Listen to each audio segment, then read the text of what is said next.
Add the following title in your notebook: Flip Video Homework, Word Problems Part 2, and add today's date as well.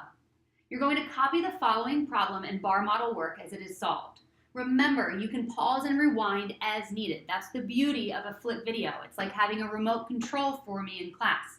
So pause if you need extra time to write something down, or if something was confusing and you want to hear it again, rewind it and you can hear it a second or third time.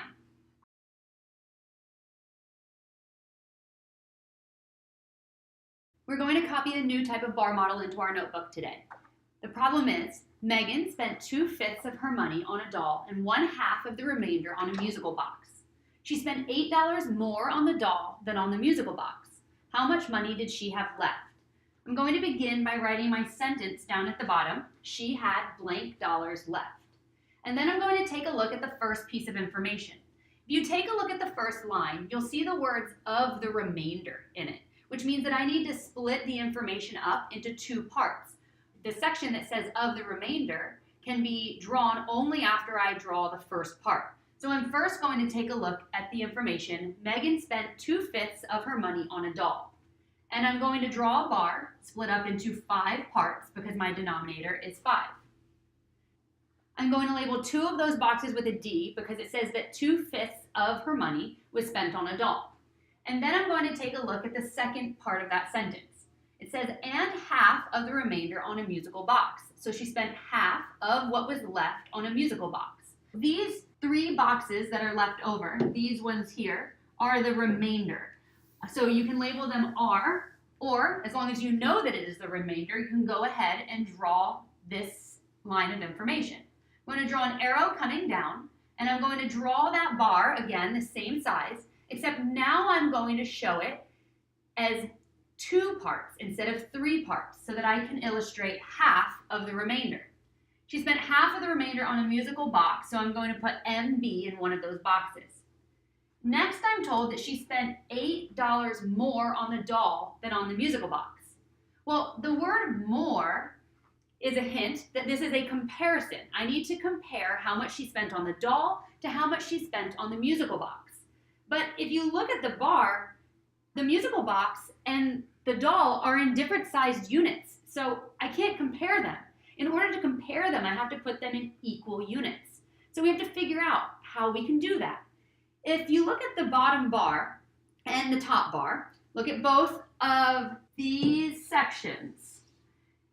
Looking at these sections, I can figure out how I can restructure the bar so that all units are the same, so that I can compare the doll units to the music box units.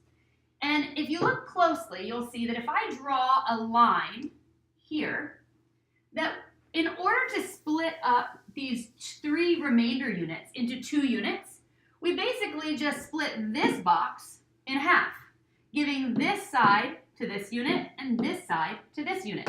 And that's how we ended up with 2 units right here. So with that said, I can restructure the entire bar by splitting each unit in half. I'm going to redraw the bar down below. But this time, I'm going to draw every single one of my original units in the top bar. I'm going to draw each of those as 2 units. So it will end up looking like this. You can see that each unit ended up as 2 units, and so forth. Now I will be able to compare. Now I can take a look at the top bars, and I can copy this information into this bottom bar that has all equal units. So my first units in the top bar that were labeled D for doll, originally it was 2 units, but now as I've redrawn it, it is actually 4 units. Next, I'm going to take a look at the music box. That originally was 1 unit of my remainder bar. But if you look, you can see that that is equal to 3 of the smaller units. So I'm going to label 3 of those units MB for music box. Now I can label this line of information that's underlined in green. She spent $8 more on the doll than on the musical box. Well, I have 4 units for the doll, and I have 3 units for the musical box. So that means that there's 1 extra doll unit, and I can label that unit $8. If you wanted to set that up as a comparison off to the side, you could, But in this case, since it's just one extra, it's a little bit easier to see. So I'll label that unit $8. Next, I'm asked, how much money did she have left? So these boxes are what is left. So I label it with a question mark. And now I can solve because I know that one unit is $8. And I know that I want to find 1, 2, 3 units. So if I multiply 8 times 3, I'll find out how much money she had left. So 8 times 3 equals 24. I'll cross out my question mark, write it in, and write it in place of my sentence. She had $24 left.